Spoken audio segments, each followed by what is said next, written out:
Hey guys, welcome back to another episode of the Call of Black Talk Podcast. It's your boy John. We are here as always to bring you the latest in football. Brandon, Daniel will be with us in a moment, but until then, we You're have so Brandon. accustomed with it being me. So you just said me. We have Brandon. Brandon was a good, my guy. Good night, everyone. Just like to put it out there, we all successful. We all hoping for a successful hate watch tonight as Trinidadian. Correct is That's right. right.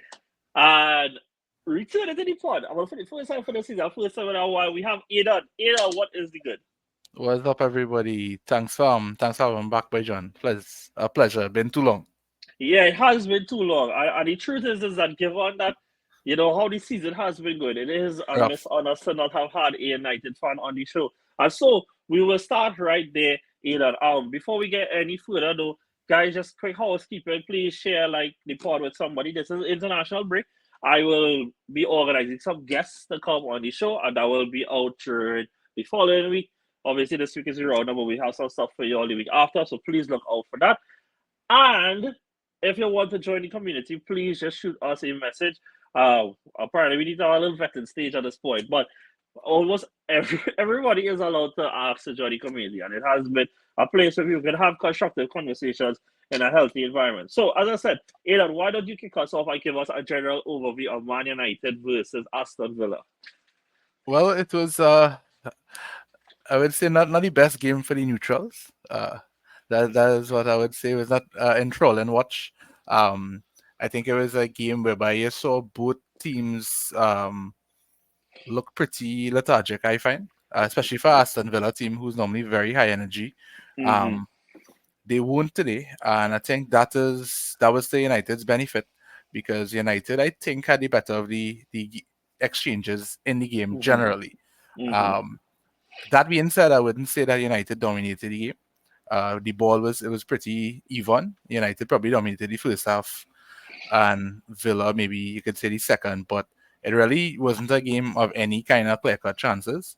Yeah. The chances from both teams were limited to either outside the box or half chances, I would say. So it was not a pretty good watch.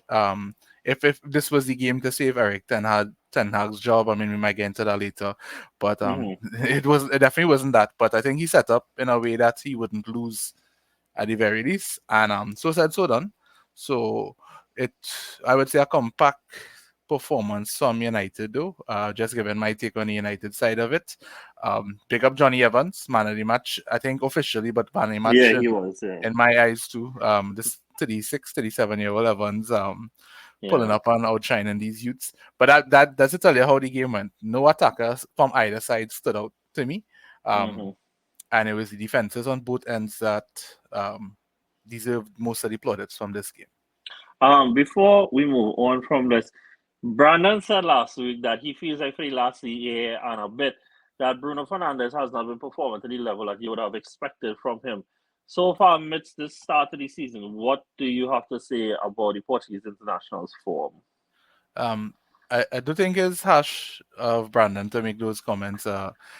This season, at the very least, I think his goal and assist output has definitely dropped over the last maybe 2 years.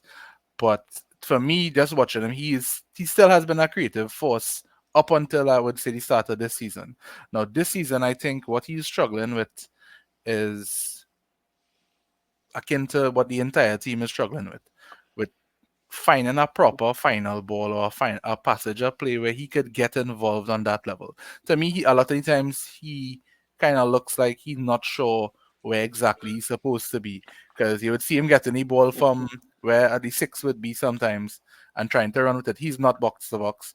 Um, and even his shooting and stuff when he finds himself closer to goal hasn't been great. So form wise, he has definitely taken a dip. So I Mm-hmm. wouldn't say Brandon was harsh in his criticisms of Bruno. As a United fan, I would obviously have my bias and so forth as my Yeah, captain yeah, that's and fine. whatnot. But yeah, it hasn't been up to standard, and people would people would defend it and say the whole team hasn't been up to standard. But that's one of the players that you look to to uplift the Point. team. Yeah. You know, he's one of the better, if not the best player on the in the squad, and Yeah. that's the kind of players you need to uplift these kind of performances. But it goes hand in hand with the state of the club right now with regards to Hmm. the performances and the and what you're seeing out on the field. Yeah. We will circle back to the wider scale picture for United. But Brandon, last week you actually made the comment, and I unfortunately did not bring it up in the pod, which was a miss on me, that you think that Villa has been getting the jobs done, but has been a bit hit and miss.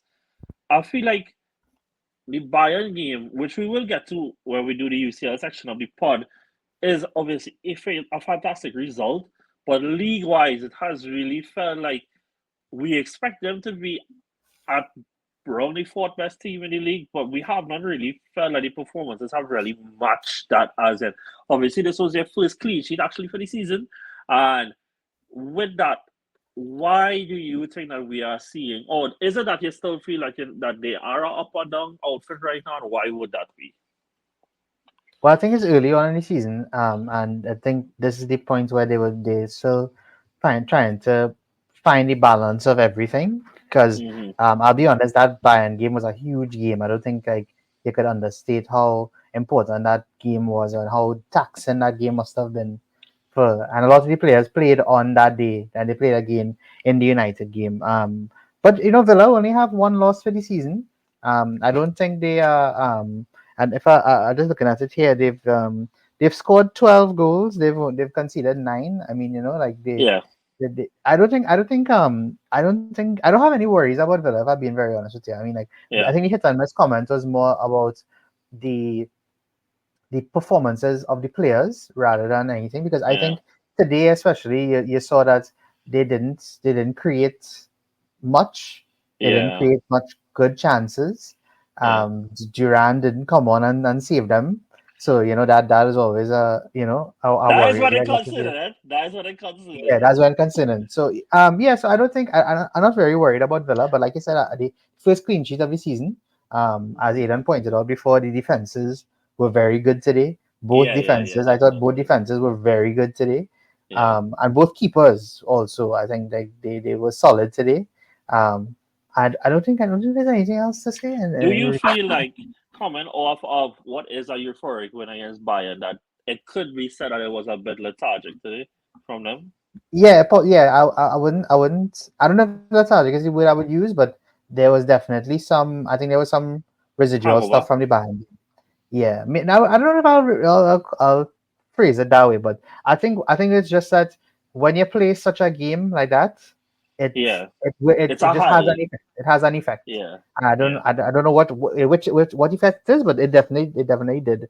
But yeah, again, this two are the better teams in the league. I mean, again, like Aidan said, so I didn't say it this week first. It was Randall Wellman. Um, Yeah. and I think I don't know what the stat is, but I think you know it, John. But I think it was the lowest XG game of the last 2 seasons. Yes, correct is right. Yeah, Wow, it felt like And that on top of that, this has been United worst start of the season since Sir last Alex's year. first. Oh yeah, Yeah, he beat last year since record. last year's record, which he set himself. And so, with that, Aidan, I want to kind of just open the floor for you to firstly see, what was your opinions of him going into the season? I know that, the season kind of has been ongoing. How has that evolved? Well, we won 2 trophies, eh? Good. Uh, to be honest, but yeah, it has been disappointing. I still am a believer to an extent, but I realized that he is more of a good cup manager, I think, than a consistent league manager. The reason why I said that is that this is the third season. Yeah, it's different cast and different players, but it's players he would have brought in, right? Yeah, Or would have okayed generally. And we still, I mean, it's not a song repetitive because like everybody is it, right? We still yeah, don't have a certain identity that you could put a finger on. What I would say is that we actually pretty easy to play against, I find. And with that style of play, that kind of high press, I think it would be okay if we were scoring a lot of goals and winning games 4-2 that kind of vibes. But we haven't been seeing that. We've just been seeing a pretty open United side, and I only laughing because one of brother's biggest comments over the last 2 seasons was the lack of goals in this United team. yeah, and it's not like he didn't bring in personnel to help with that. We've Yeah, signed players in all positions at this point in time. I think 3 seasons is normally a good place to judge any kind of manager, especially one who has been back to the extent that he has. yeah. So you can't use the injuries now as an excuse, because I think for the Only last few show. weeks we have been Only putting out show. a Yeah. good team on paper. So it shows that maybe he's not the right man for the job. Sad to say for me, but I do see him making it probably past January, if Well, not do before. you think that this draw gave him a little bit of breathing space? Because it did feel like if he lost today, that probably the axe would have come over the international break. Yeah, but to me, it's like it reaches stage that it's just one bad result away. It's like yeah, the Yeah, draw might be saving grace for now, but it'll probably take one big loss to I think any team, especially if it's one of the bigger games, one of the bigger yeah, fixtures, because we get embarrassed at home and stuff too, and that's be a real big factor, especially like fan pressure, um, in England, as we know is real, and I think also Ineos prepared for this too by only giving him the extension rather than giving him a new contract. Uh, mm-hmm. so I think now is just a matter of time, to be honest with you. That's the vibes I get in coming out from what you would read on social media and Yeah, what you yeah, would yeah, see reported. And even as a supporter, I kind of it's funny because if any of the United group that I and listen to this, they will be like, "Oh, I've been preaching patience," which I have yeah, been with the manager. But I mean, even I now could be a bit more realistic and admit that we're not necessarily playing good football, and a few like clean sheets and stuff like that don't really cover up any of the cracks. Uh, yeah. And I mean, when we look at how some of the results go on the table has gone, and even the underlying metrics as well, it just has not been supporting a sustainable way forward. And so I wanted to ask then, do you think it is in their best interest to sack him? I mean, you can tell me if I'm wrong. I said this last week on the podcast that I don't think there has been a manager post Fergie that has been backed the way that he has. And I think like it is way easier to identify it when he is cited a lot of his former mhm. players, right? So given that his squad is so heavily built behind the image he wants, is there sense sacking him or at least giving him to the end of the season? What would you do? If it was up to me, I would, to be honest, I would say give him till the end of his contract.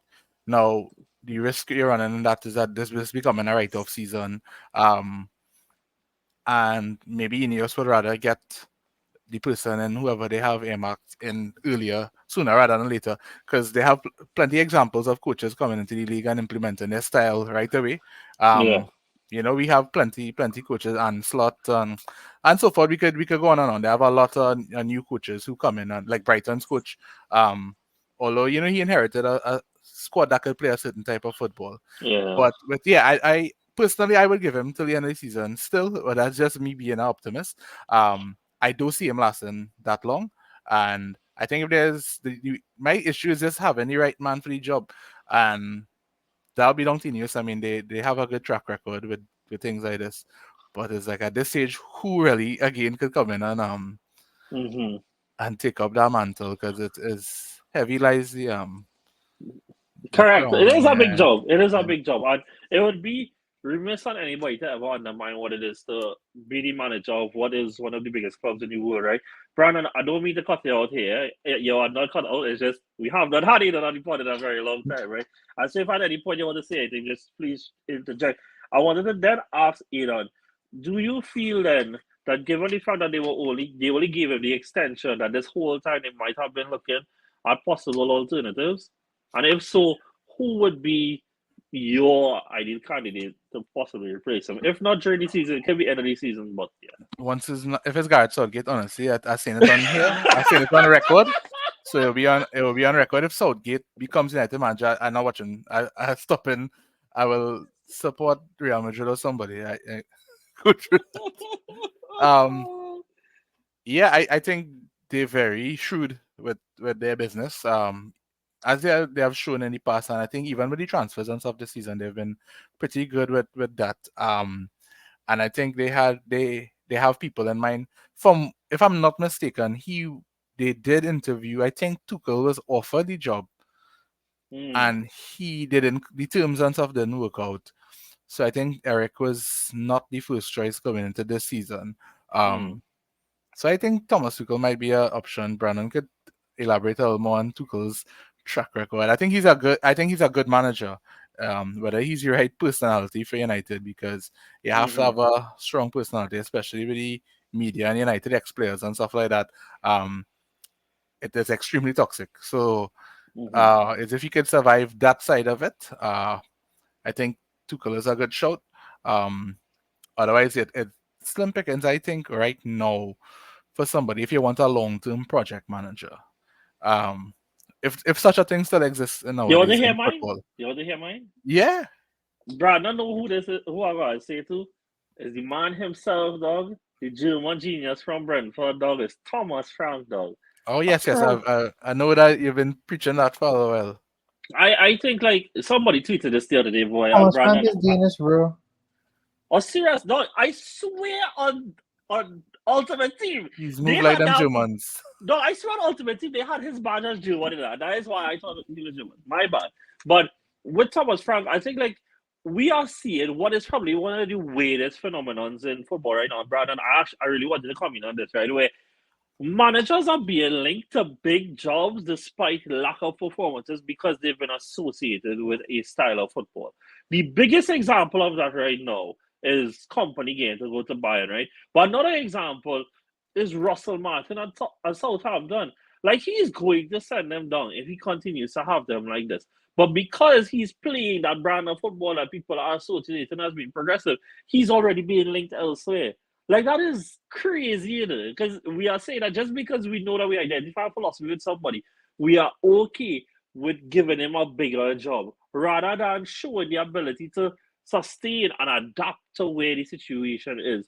Whereas I think Thomas Frank is a victim of his own success, a victim of doing so well at Brentford, being so adaptive and being so flexible and being so successful to keep Brentford in the league for this long, despite their best player getting Scrap, yeah. banned, despite all the injuries they had. And look, this season they've been flying again. And so, Brandon, what you had to say about where the state of manager viewing and recruitment is right now? Well, I mean, you literally just, hey, look, Daniel, boy. Fellas, I Welcome, have to Daniel. apologize for being late. Guys, okay. Sorry, All boys. good. It's okay. Yeah, Brad, go ahead now. We on the United. Well, we really on more United at this point. But we do the United Villa. Okay, You okay. wanna say anything about the game itself? I don't feel Bro, that like game you was so want boring. to. That game was so boring. Yeah, boy. Nothing much. It's No, cool. yeah, no comments. That was Yeah. a horrible game, dog. I don't even want to talk about United because we do it too much. Villa, Fair enough. whatever, you know. Yeah. Unlucky injury to concert. That's all I'll say. Get Yeah. better soon, my brother. Yeah, boy. Yeah. Oh, I actually thought Barkley did decent in the middle today, you He was know. real good, bro. Yeah, dog. Like He was real good. it's so funny how like footballers' trajectory is something else, boy. This brother's at Luton last year, you Yeah, he know. I Mhm. was know he is considered done starting. at Yeah, a I point know in he time. started for a Champions League club. Like that says a lot, you know. But yeah, Brandon, the current state of the way the managerial game is right now. We got to say on that. Yeah, I mean, you have basically spelled out my problem with football these days. Like Yeah. you said there that we more associating the managers for their style rather than the results that they can bring in, and that to me, Mm-hmm. that is at the end of the day, that is the most important thing. If you're getting results, and I think going to your point about Russell Martin, like that's what's going to cost him his job is the fact that he doesn't get results. So at the end of the day, that is the only thing that really matters. I agree with you totally, though. I think Thomas Frank would be an excellent candidate if they were to move on from Ten Hag. I've been saying for a while that I think Thomas Frank is one of the most underrated managers. Phenomenal, yeah, boy, He, honestly. and to add to Aidan's point, he does have the charisma to be good with the ex Yeah. players. I think he would be excellent with the media. He's already excellent with the media. Yeah. I think Yeah. he's very I think he's very Klopp esque in the way that he deals with the media, but he's a little bit more mellow than Klopp. But Yeah. I think that'd be really good. But I mean, there are other candidates, and if you have to get into that at some point during the season, we could definitely get into that. But yeah, I think that's all I have to say about the manager. Um, you say something there, dog, and I lost it. But you know the very interesting phenomenon of what we see in here, dog. I don't want to stray too much from the United one, but you see what with the Russell Martin thing is that we are basically seeing that coaches are willing to use clubs not just as stepping stones, but stepping stones in the process of sending them back down to the championship for the betterment of their career. And I think that's an extremely dangerous game for these clubs to be playing. You Because think the that's thing the is, case, boy? I don't think so. I don't see it that way, bro. Really and truly. okay, because You really think he using Southampton as a stepping stone? I think that he's showing that he wants to show that he can play a style of football. And I think company could be setting a dangerous precedence then, where they are saying, well, okay, well, if you could play this, you will get a big job. So then next year, if God forbid for whatever reason, right, and get sacked, and they don't feel like he was doing good enough and whatever, Russell Martin might say, well, he could put himself in position for the Tottenham job. Can he show he could play the style of football that somebody like Company, who is now at Bayern, could do? I think it could be set to that dangerous precedent. Whereas, Southampton, again, as an example, could be could do better with a more I don't want to say pessimistic, but a more practical style, a more pragmatic style, to get results. I mean, wait, I really didn't want to get a game, but like, no, they tried passing on the back yesterday, like actual idiots, you know.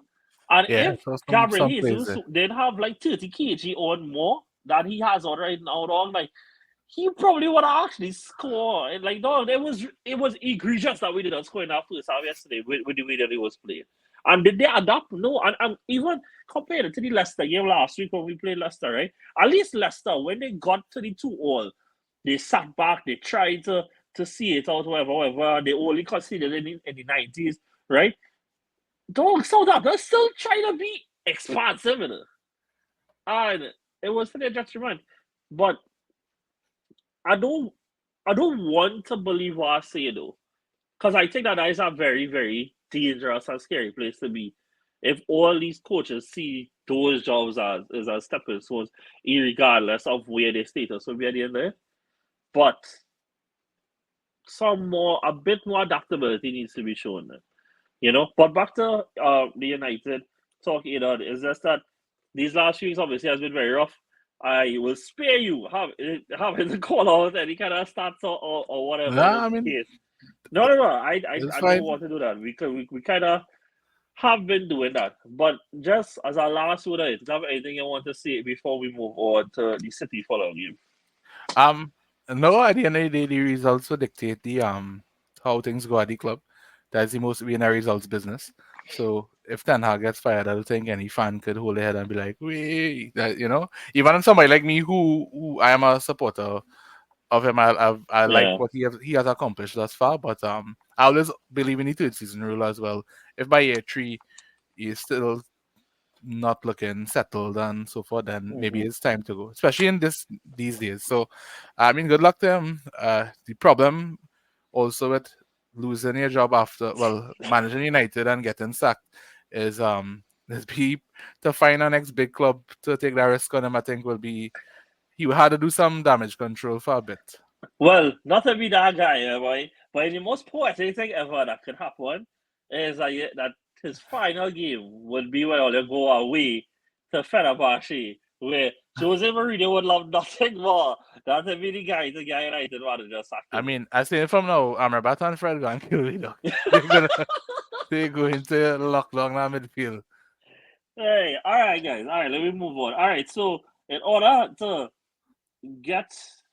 Nah, I ain't gonna do it now yet. All right, let me get into the Man City versus Fulham game. Brandon, why don't you give us a general overview of the game itself? I could just say something on Manu Yes, before we sure. move on. Yeah. Um, I think this needs to be said. Because I feel like we all have I've said this earlier in the season, that I think everybody has something about Ten Hag that they don't like. But I feel like I've come to my full piece on what my opinion on him is. I think he has good tactics. I think he makes terrible decisions though. Like I think, and it's not tactical decisions. I think he makes really bad personnel decisions. Like today, especially, he think about this. You only need to think about this for a second. Huh? He had his job on the line today, I right? forgot Anthony. No. Not only that, no, John. His man of the match today was Johnny Evans.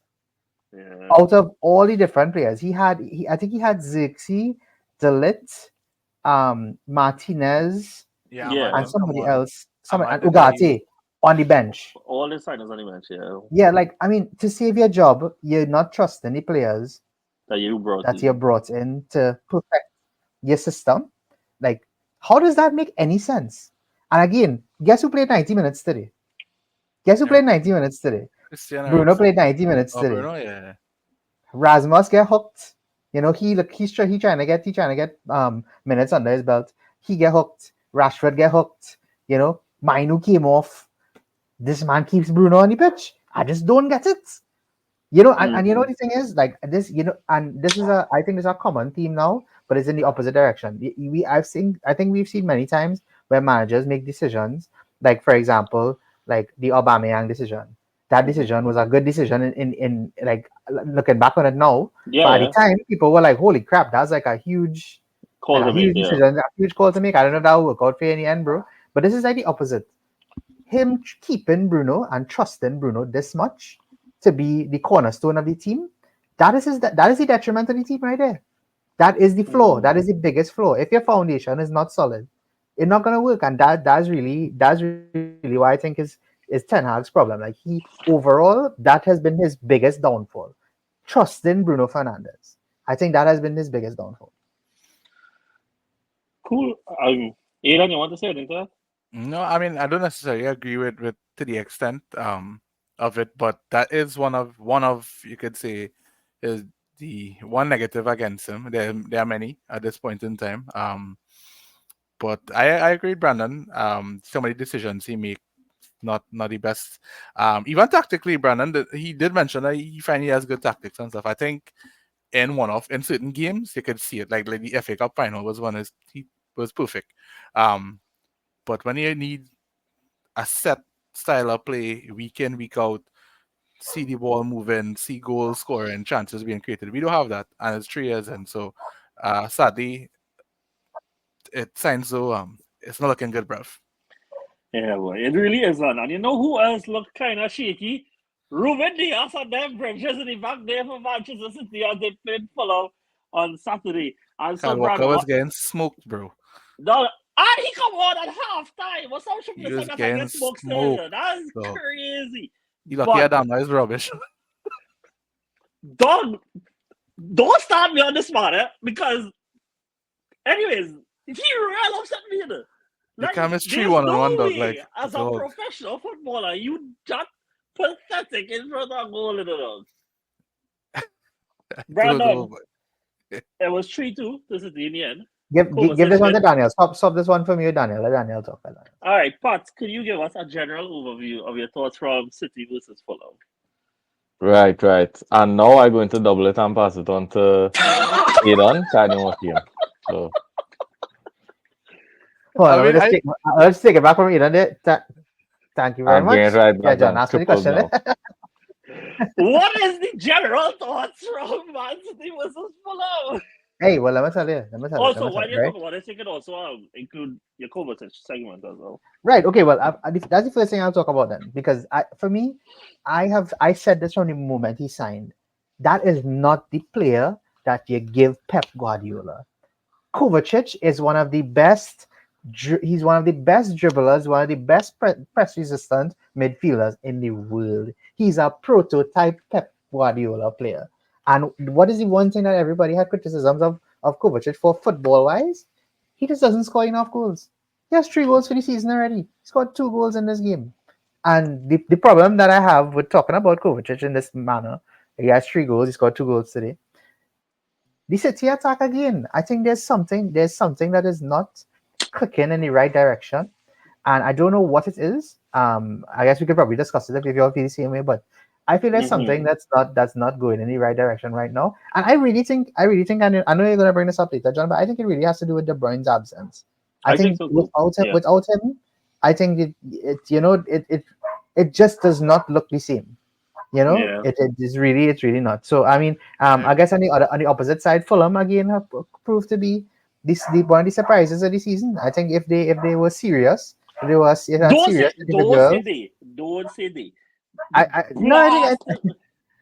I think No, yeah, nah. If a damn, I was semi-serious about his occupation. listen, Boy. it only have one person who's more serious about baby oil than Adama Traore, right? So Let me like not go there. so but at the end of the day, like those, it probably slipped in his mind with all our baby oil. So to actually Oh finish my to actually god. finish these things. So I don't know, but that I mean, apart from that, Fulham are looking like a very good outfit. Smith Rowe didn't start the game, Yeah. so I don't know if that had a thing on it. And before I leave it there, what an assist of the season! There's no Oh better boy. assist than that. That is Yeah. that's an insane assist. Like No the look. fact the no look, the ball went up and went down about the Yeah, same speed. Like lofted back. He it was was like, crazy. It was crazy good. It was crazy good. Yeah. So yeah. yeah, that's. I think like as you hinted on there, we'll get illustrated one time, and I am going to go to you first, Aidan, with this, right? Mm. Is that I think this is not like you can't criticize Haaland, because he is going to break every record and make you regret everything that you ever say, right? But last year, when he top scored the league, because that's all he's going to do as long as he's in England, it still didn't feel like if he was performing at his best. And I do think part of the problem was the lack of chances going towards him. I think that are we possibly seeing a problem, not a cohesion problem then between Haaland and how Foden wants to play? Because Foden in the last season and now has created 10 big chances. That is not just a prop dog, but that is the amount of big chances Saka has in the last 2 games. You know? Like that for somebody who is PFA level, whatever, even if creation isn't his best output, like that's not his primary skill, is him being a potential KDB replacement, that could be an issue.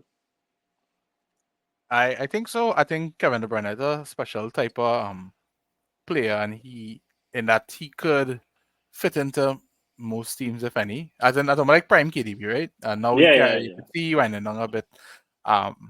No, I think my issue with watching City is that it is extremely robotic. Um, I would use the example of when you all went down to 10, right? Um, and they were trying to break you all down. Look, eventually it happened, right? But it was ridiculous watching the same sideways passing, and they do it all the time. And so a player like Foden, I think he needs a bit more room for creative expression. I think he has Mm-hmm. that in his locker, but being a system player with Pep doesn't really afford him, especially in his position.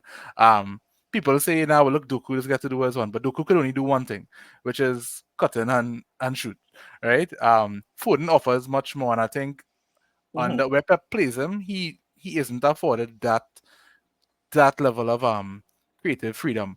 But that being said, if you want to be on the caliber of, I just say, top player in the league, top young player in the league, you need to make Mm-hmm. things happen. And Kevin De Bruyne, to go back to KDB, is a player that would make things happen in situations where they mightn't be controlling the game or bossing the game. He would just hit a pipe from 30 yards, 25 yards, pick out a pass from out of nowhere. From nothing. So Yeah. I do think Foden has what he has in his locker. Different players, I would say Foden is like a better Yeah, yeah, dribbler, yeah. faster and Yeah, so forth. yeah. Probably better. Well, actually, I wouldn't say better with both feet. KDB sickening into the foot too. So I don't think he's a KDB replacement long term. I think Mm-hmm. they would need to get somebody on that level who could play that kind of ball. Like Odegaard is an example, but I mean he found his place with you all. That type of play. Actually, strangely, I think Bruno Fernandes would do pretty good in that Man City team, but Mm-hmm. it ain't happening. Daniel, I don't think Mhm. that you will feel the same way though. So, what would be the counter argument to that then? Do you think that there isn't a cohesion for the way that both Phil Foden and Haaland want to play? That's not the question I thought you were gonna ask, so that's fine. Um, I mean, okay, I'll preface it by saying this, right? I first of all, I did watch the second half of the game, but I just don't Mm-hmm. think that was enough to, give an overview. So Mm-hmm. whatever. Um, part of the notes that I sent you was that I felt like they really missed KDB on the day too. So I'm glad Yeah. that that topic came up. Yeah. Uh, I think it's been known that Haaland has, I guess we could call it a problem when it comes to City attacking against deep blocks, right? Mm-hmm. Yeah. Because there's not really much space for him to exploit, and he's not really a neat and tidy player. He's kind of a bulldozer, to be honest. Yeah. To give credit to Pep though, I got to see this one live and direct, and he is, or at least it seems like he is trying to work on Haaland's interplay. Because when I went to the open training, I kid you not, it was an hour and a half of rondos and possession games. Just different types of rondos, different types of possession games. And for an hour and a half, Pep was on Haaland's head about his quality of movement, trying to show him how to operate in tighter spaces, right? Like it was the rondos, I felt like were deliberately manipulated for him and him alone. I don't think anyone else really got benefits from that apart from staying sharp. But he, and I'm not even joking, like Mm-hmm. mid rondo, Pep is next to him, balling at him for an hour and a half about where to go, where to check. You're too late. Mm-hmm. Why are you so late? Why won't you just check into the damn space? You are late. Hour and a half of that, right? So I mean, that it's Pep, was right? one Nobody day. can tell me anything. No, I literally not even joking. It's at a point that Pep sprinted from, because they opened up into 7v7, right? Yeah. With three neutrals. Gvardiol, Haaland, and Kovacic, the neutrals. Obviously it makes sense, striker, defender, midfielder. Um, and Pep sprinted from one end of the pitch to the other and had to make the assistant switch with him. So he has his old man now running to the other side just so that he could get back down in Haaland is about your movement. So what I'm trying to say is that I believe that it's not just a problem that the people see it. Think it's a problem from within as well. Okay. I don't think it can be fixed though, because it's just not his brand. It's not Haaland's brand. So on days when they have to play against a Fulham, and the world knows that Fulham is most likely going to sit deep, which I think they actually did a good job at sitting deep but remaining competitive in the game. A lot of teams don't do that against City. Um, that's when, and this is when I pivot over to Foden now. That's when players like Foden, Bernardo Silva, Doku, Grealish, blah blah blah blah blah, need to take Mm-hmm. over the game, and I think the goals need to come from them as well. Yeah. There's a bit of over reliance on goals from Haaland until last season, because Foden showed that he's capable of scoring a lot Mm-hmm. more. And I don't agree with the whole comparison to KDB, because one is a creative machine and the other one is more of a goal scorer. Yeah. I So agree. why compare the two? Well, Um, I think, sorry, I feel that I'm probably phrasing it wrong in the sense that do you, because we are discussing a KDB problem here, right? Or rather, mhm. not really our problem. It's just he Yeah, yeah, injured yeah. and he missing, right? So could the solution to him come from to KDB? Yeah, could that Mhm, come from within? And because the name that would come up, even though I totally agree with you, it's two different types of players, would be Foden. So that if not Foden, would it have to come from external or is it internally solvable? What would you say to that then? No, I think the solution is just, as long as Foden starts scoring, people aren't going to have a problem. And this was like his Mm-hmm. first. Was this his first start for the season, or did he start the Second last game? start. I'm not even sure. I He know he hasn't started played in much for Champions sure. League, but I don't know Yeah. if he started in the league He yet. hasn't played much for I sure. really Yeah. can't remember if he started with Newcastle, but I will check though. So it's really, But go I ahead. mean, regardless, it don't even matter, because he Yeah. has, yes, as Brandon said, he hasn't, as we said, he Yeah. hasn't played much, right? As Aidan said, um, but all I'm trying to say is that they just need to let the man catch stride a little bit, because he, Mm-hmm. he already proved what he could do last season in terms of, attacking numbers. And at the end of the day, some would even argue that his role could almost be just as important because he's actually scoring while another guy is just making chances. I'm just saying someone could argue that, not gonna be me. But so at the end of the day, yeah, I do believe that he is a big part of the solution while KDB is out and maybe on the days that they expect Haaland to be a bit ineffective. I think he's shown that he is a big part, if not the solution, because what he was doing last season was kind of insane, and the variation on his goals was crazy as well. And I wish you asked me to compare him to Saka because I'll do that in a heartbeat, but for now we just won't. But yeah, I think that he is the only solution that makes sense while KDB is not there. He could operate in tight spaces probably better than most on that team. And then when it comes to an attacker that can operate in tight spaces, he's the best in my opinion. He's I don't count Kovacic because Kovacic is not going to score more than 7 goals in a season. You know what I mean? And he's off to a brilliant start, but I don't think I'll reach in by saying 7. Brandon, he ever score 7? No, I don't think so. Not for Chelsea, maybe. Yeah, I remember he sounded like a joke that he used to cross like 4 or something. So then now let me put this out for everybody then, right? Could we be seeing then now that City as a whole can do better, even if Haaland's numbers then are lower? Because we saw Haaland had insane first season, right? Foden had a real good last season too, right? But Haaland's numbers dropped. Isn't that then for the whole to be better? It's more of Haaland do some, Foden do some, rather than we see Haaland that start the season a ridiculous tear, right? But KDB was still in the team then. If it is that Foden has to come in, there is a shift in dynamic. Is that what we see? I think any coach should be happy with the team not being centric on just one man scoring goals because if something happens to him, then especially as it's Alvarez, they'll be under real pressure. So I think that'd be good if they could start getting goals from the other players like Foden and so forth. Whether it happened to be determined because the play is still pretty. Get the ball to Haaland, let him shoot. A lot of Kovacic goal was literally there's things you make out of nothing. He'll dribble past 2 men and shoot. The first one was a deflection. Second one was just a brilliant passage of play. Yeah, I think Gundogan was the man he brought in to get that little 10 to 15 goals for the season. We ain't seen it yet, but maybe he still had to catch back up to pace with everything with the league and the system. But I think Gundogan was the guy he earmarked to bring in to score 10 to 15 goals to help supplement that. So we don't think Foden could do it. I think he could. Not. I don't know if he reached the numbers from last year. I doubt, but I think it's hard to write off Foden, But no, I don't think it's right out of Brandon. You have anything to add to that? No, I don't really have anything. I just think there's no creative presence in the team. That's just of kind the of what level I'm of thinking is. Yeah, it's solely the creative presence because I have never once doubted Foden's ability and I understand why he was so important last season because of his goal scoring. But in terms of creativity, they're really lacking that right now. And we could go through the entire team, and there are very few players that are creative at all. And I think getting back to your point, the original point, I think the replacement for KDB was Cole Palmer, but I mean that ship has sailed. That's gone. Yeah, there's no other time for that. That guy, is a freak.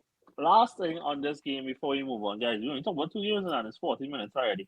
Last thing on this game is that the last 2 games, Manchester City has conceded over 4 XG, which is truly lovely. But in the last 8 games with Rodri starting, they have conceded less than that. Is it that his miss is going to be that big that we just going to have to see teams get chances and in case that they're not getting it, or how could we be seeing Pep possibly adapt to this? I think it's a possession game. I think the adaptation has to be a possession game and maybe drop the line slightly deeper if possible. But that's the thing about keeping possession though. The line has to be high. So could be a tough one. I don't think there's a defensive a purely defensive solution. Yeah. because they are missing their world class number 6, So it's gonna be hard to just ask these boys to defend. I think Rico Lewis been doing a good job though, but Yeah. he's not a destroyer. And Yeah. Walker Agent out the role boy. He can beat Yeah, more and more every game you're seeing people actually willing to take him on Yeah. and leaving him out now. yeah. Imagine Well, telling not somebody that like I 5 years was ago, eh? streaming. Like what? I say imagine telling somebody that like 5 years ago, eh? Yeah, That people About want to that naturally see slow? for Kyle again. Walker, eh? As a Yeah. life you lose some pace, but Walker game heavily reliant on it now. So Yeah. there's problems. Dog, There's Adama burned him in the game though. like bad. He Yeah. get paid No, no, horribly. can any of you just explain to me seriously why he didn't just go around keeper? I Who think Like when Adama? he burn Walker? they, Like why he didn't just they, like sl- the they character slow touch it go down around and they keeper? see Yeah. him look up. They see him look up and get the keeper the eyes now. Like you could tell the man have the right Yeah. idea. It's just All I want to hear, he can't all I finish want to now. hear was the irony of life. Today's the anniversary of when they beat City 2-1 in the FE had, right, dog? And so the clip recycle of Travis Cohen then. And then you see the composure he had at that moment to score, right? A little bit of that yesterday would have been welcomed. He's not a very composed guy. That's all He's it is. not. But He's not. to be fair, to credit to him though, he's been having a very good season, He Oh and has. yeah, yeah. He he has. he's his role just has to be creative, quote unquote. Like get down the line and put nice crosses in. And so Put far some he's been trouble. doing it. He put Yeah. a good on the day for Iwobi as well. I felt Iwobi just, Yeah. He should have done kind of better. dog Yeah. it. Yeah. But Adam in front of goal, I just don't think it's ever. He's never really going to be cold like that. He's not a cold player. He's just an all action machine. You know what I mean? Mm-hmm. He just Yeah. needs to learn to defend a little bit and just become a right back dog. There's what he needs to do. He used to play right back, but Oh yeah. now, That would make yeah, sense. now winger. Yeah, he's so fast though. But you For that can't. I size, mean, it's unreal us. Yeah, it is unreal. I mean, look, Pat, you say that he'll never be a cold player, but you know who is a cold player though? It's Cole Palmer. and He I've got got it. another assist Ooh, as Forrest managed to get a 1-1 draw at the bridge. Brendan, what have I done? How that happened? Well, I'll just give my point. I'll try and keep this very short. Um, stats help the biases of our eyes. And the one thing I've been hearing from before this game, during the game, after the game is, oh well, Forest have one of the best defenses in the league, blah blah blah blah. I was like, yeah, but we were killing them. We were absolutely killing Yeah. them. We were passing through them. We were getting into the box. We were able to get everywhere up until the final pass, and it had nothing to do with them defending. It was us being very poor attacking wise. I think overall we had a very poor attacking game. I think again, this reminded me a lot of the Crystal Palace game. So I feel like I see in the cycle, like we're gonna get a game of this every now and then and stuff like that. And I don't think, and I have to big up Cells. I thought Cells had an excellent game. Like it was Amazing. very similar to Amazing. I think both that. keepers I find was Yeah, good. I thought and Sanch. Oh my God, Sanchez made a save at the end of the game. Oh my goodness, Insane. I I don't know how. never thought he had it in him. I just never thought he had it in him. So yeah, Yeah. both keepers had insane games. And yeah, I just feel I don't think it had anything to do with us being bad or Forest being good. I, you know, if we decide to be serious on any day, we will do a lot of damage. Like we just Well, didn't create a lot today. then, Brandon, let me keep on you with this, right? And we go open from here, right? Do you have confidence in your attackers outside of Cole Palmer for this season? Yeah, no, bro, I absolutely do. I telling you, I absolutely do. Like I was screaming at Madueke for the entire game, and look, he came and scored. That's exactly what I want to see from that. And I think this was his last chance before he was getting dropped, and he actually scored. So that's positive for him. I think the rest of the team. I think Jackson had a very poor game today. I'm being very honest. I don't think he was not involved at all. There was one play that he had, Mm-hmm. and we probably should have scored from it, but that was it. I think this was a game where Nkunku might have been better suited for the game. Felix had a good chance, and the other thing is too, like I think before the red card, we didn't create anything. I think I don't know what the XG stat is, but I know we didn't create anything. I can tell you we didn't create anything good. But on post the red card, you see what the actual problem was. It was that these players were just not performing on the day. Like we should have definitely put away some of those chances. And Cuckoo's on, like, come on, man, like Yeah. you're Yeah. right in front of the goal. Like please, Yeah. anywhere but in the goalkeeper hand. So yeah, I have the utmost confidence, bro. Like we have been scoring at will. We have been playing very good for the entire season. Must be Like I nice. told you, like I told last week, I'm not worried at all. I'm really not worried. Must be nice. Yeah. Well, then let me open it up to Brandon, him and Brandon, Daniel and Eden, right? How do you all feel about Chelsea attackers? Not Palmer. We know he's exceptional, but the rest of them. Find it they have a good fluid front line with regards to one style of play. But I think it is heavily reliant on Palmer, of course, like unlocking defenses. They have a forward in Jackson who he's getting the most like he positionally he is insanely good. Us the kind of runs this man does make is just he's hit the ball in slow motion. I find, but like when I watch him, you can tell that's a man who's be thinking what to do next now, rather than on instinct just hit it. I Yeah. think he's overthink stuff, boy. But I do think they have a very fluid line. Sancho, the sample size still small under Maresca, so Mm-hmm. to be determined. But I like what I've seen so far from them, from the attack especially. Daniel? I mean, big time Jackson hater, obviously. I'd like to see them try you and just Cheers. see what could happen. Yeah, man. Try what? You. Oh, Oh, okay. Yeah. I think Okay. after that I open goal miss, there was like you had to hold a little strain for a few games and come back. Yeah. fair enough, but I think he's a much better finisher than Jackson. And right now finishing just seems to be the issue. Decision making maybe on a whole. Like out of the front three. I wouldn't class Palmer as part of the front three. Um Mm. maybe decision making. But that is kind of what you get though when who what's the average age in that team? Or like who's the oldest? Like he's 27 or something? I think we have the youngest team in the league. You know. By Yeah, far. one out there. I don't even think it's close. I think you just sold the oldest guy, and that's still in. Mm-hmm. You know what I mean? So I actually think everybody on that team is younger than all of us, which is insane. Damn, Because look how young and handsome I just look, definitely and older than me. everybody You are there younger than me. 27, bro. Yeah, but I look young. But anyway, the point is that is kind of sometimes what they could get when there's not too much experience, not just in the front line but just throughout the entire team. You get a lot of rushed decisions unless Mm-hmm. your name is Cole Palmer.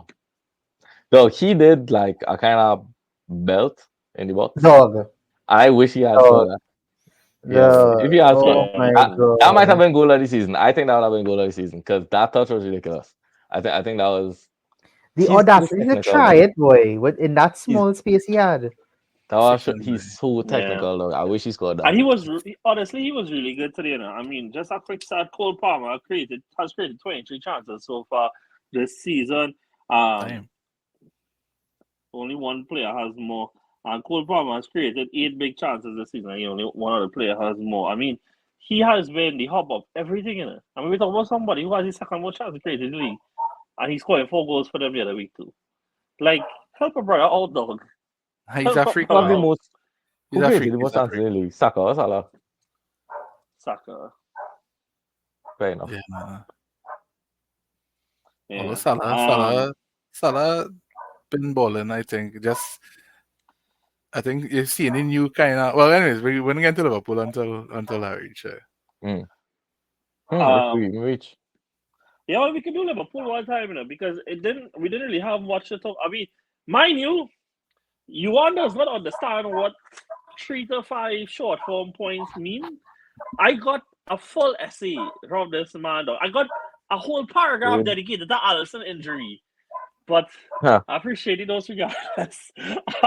Obviously, Liverpool won, and they have a ridiculous defense that has been keeping out almost everybody. They've only conceded twice. One was obviously lost, and the other one was who was the one the other goal they conceded, boy? Was the one against Wolves, right? That was last week, I believe it was. Mm. But they have been obviously exceptionally back. But this week produced Gakpo starting over Luis Diaz, who obviously has been in excellent form, who assisted the goal, created 5 chances, which was the most in the game, had the most big chances created. And so this is a good problem to have. But is this something that's gonna ongo whole season, or do you all think one is going to come out on top of the other eventually? What do you all think? Between Gakpo and Luis Diaz. And I think it's yeah, gonna flip flop because I think we already seeing that Diaz kind of drop off already. yeah. Last 3 games, no result. So I could tell all of that because my fantasy is suffering right now. So I could tell all of that for Yeah, boy. fact. I buy him on a wild card, so I know you're Yep, paying. same. I should I have know just you're used paying. Jota. Right now, it's Same. all about Jota. Yeah, and then in a month it'll be all about Diaz again, and then in 2 months Yeah. maybe all about Darwin, and that's just how they're gonna go. But I think that's the way it's gonna go though. I think they have the most fluid attack in the league. Um, Love to see them attack, and when almost everybody in the front four is getting chances, form just going to fluctuate. Some people might score, like the left winger might score 3 in a row over the next 3 weeks, and then it might shift to the striker, and then Salah gonna always be chipping in with goals here and there and penalties and whatnot. So I think that's just how it's going to go. And Slot already it already seems like his brand is who playing good is starting today. And I don't care about tomorrow, but today, if you're looking good, you're outside. And then if tomorrow you're looking like meh, then we'll just go with one of our great attackers, one of the other ones that have been on the bench. I don't think it's a bad philosophy. I honestly don't. And to be fair, I think that has been the rule across the field, right? Because I mean, we look Kwanzaa was looking good whole preseason. He was Hmm. warranted at the start. Since then, Konate came in and Yeah. has not lost his position since. And I think he's been one of the best centre backs in the league so far this season. As Yeah. obviously Facts. is his after she is smelling partner. Which on that note, Brandon, do you see any reason for their defense to be under more pressure, or is it that this is just the status quo? I was trying to go over there after she have comment. That was so funny. Um, boy, I just think that that Slot was in such a fortuitous position to have one of the best defenders in the league and arguably in the world, and one of the best upcoming defenders in the league as well. And it is very easy when you have two players of that quality and they have so much potential. Not so much Van Dijk because he's already um, almost past his prime, but still, Yeah. man. I mean, like you're talking about one of the best. Like I said, one of the best in the league, one of the best in the world, one of the best upcoming in the league, and that's very easy for you to build something from. And I don't think there's anything. I said this earlier. I think that Liverpool have been tested in every single way so far, and every time I think they're going to get tested in a new way. They just come up big, and they Mm-hmm. don't look like they're going to be a very easy side to break down. I'm not going to say easy to break down, but when you have players like that, even if they concede one goal, that might be the most you concede because Hmm. they can very difficult to get past them.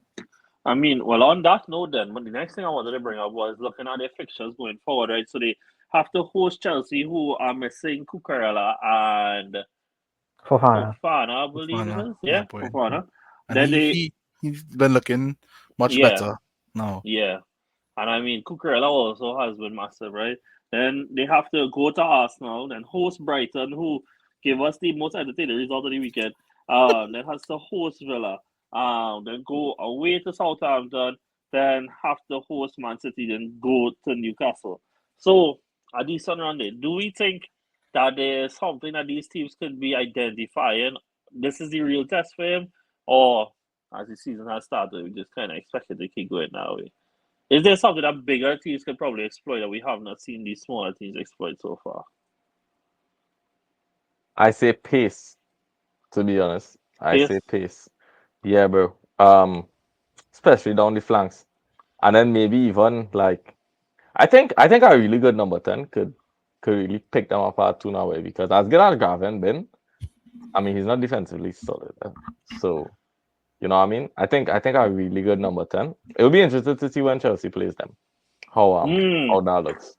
How that looks. Yeah. Because there's no shield in front of Virgil and those guys. They're Yeah. keeping the ball a lot. Liverpool, and also that high pace football is not easy. I've been on the receiving end of that, and it's not easy to keep up with it. Like, you know what I mean? Like it's Mm-hmm. demoralizing. You know what I mean? Mhm. Um, Yeah. Yeah, they're but brutal on the counter attack too, boy. ex- They forward extremely fast. Like everybody on our forward line fastest. Mm. exactly. But a number 10 could be something interesting. Have they played Fulham yet? No.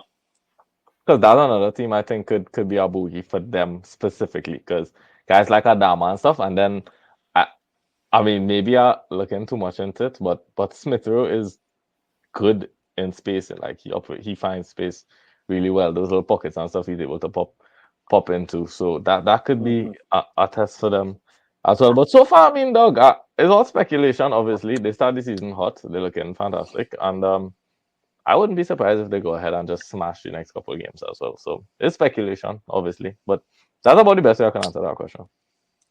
Yeah. Brandon, you done? Anything only one to add? Nothing more than to big up the team. I do feel like they have some licks coming, just because that is how football is working. Fair. They Yeah. have a lot of weekend. The first one was not necessarily a beating or anything like that. That was Yeah. a kind of bogey result, but Well, where better place to start than when they go to Chelsea, right?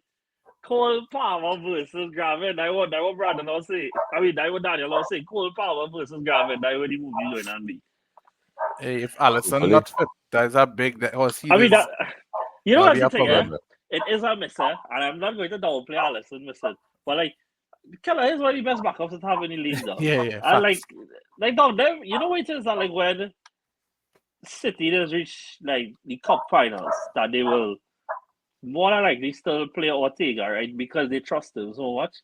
Dog, Liverpool is the same thing with Keller because they trust him so much, and he tends to come out on top a lot of these Ortega situations. decent though, you know. Ortega No, I actually think it's good. decent. You can Yeah. remind me on the start of the season. I will be surprised if somewhere along the line he get a chance to stick a claim with He it. might. They must be Yeah. paying for him to be number one. I think if Edison really went Saudi Yeah. or and leave, I think Ortega would. I don't think they'll sign anybody. Ortega could naturally step up. Yeah. Agreed. Next up is Arsenal versus Southampton. And apparently, we're not allowed to make any home games any straightforward. We need to be entertaining to the people. I don't think was he man named Cameron Archer scored. I realized too. But then after we woke up and did what we had to do, and I think Arteta needs to see what the squad can do.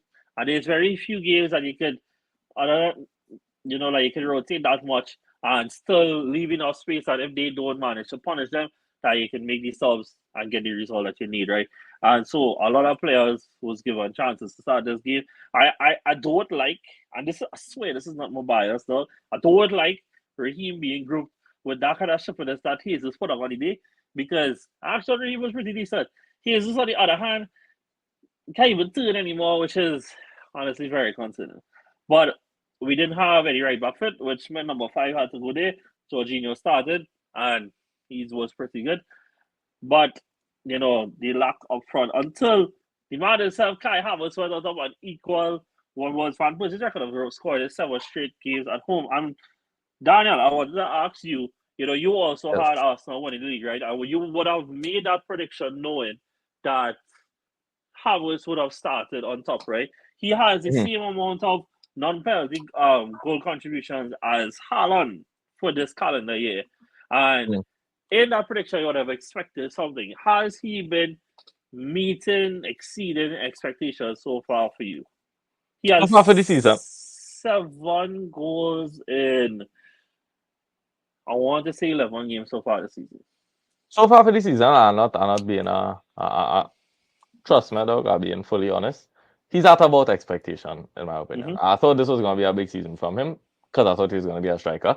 And Arsenal create chances, really good. And I felt like he might not be the most clinical finisher, but give him 3 chances, I expect him to score 1. And I think that's good for a striker these days. And Arsenal created such a high rate that I felt like he was going to chip in with a lot of goals. He's, I think, the second choice penalty taker as well. He's tall, score headers sometimes. He's a good all-rounded forward. I like how he plays. I didn't always like how he plays, but right now he's looking good. He's looking like a good number 9, like a modern number 9. But it's clearly an advanced forward. So, I mean, yeah, dog. I think 7 goals is about bang on for what I thought. And to be fair, some games he played in the midfield, so maybe he could have had more. Yeah, I think spot on with about the expectations. I think so. If he continues, like you said, like this has been about expectation. I don't think like he has been like outperforming his underlying numbers or something, nothing like that. But if he keeps Mhm. scoring at this rate, he would score 21 goals in the league, approximately 22, 21 goals in the league, Mhm. which I think would be a fantastic return for him.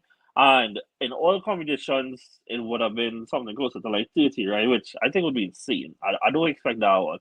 But I think 20 goals in the league is a decent benchmark. I think he could hit, right? And somebody said something online that I really agreed with was that he might not be like in isolation a better striker than Isak or Watkins, but what he has at his advantage is that he has a coach who not just believes in him and he saw factors, but has understand how to get the most out of him.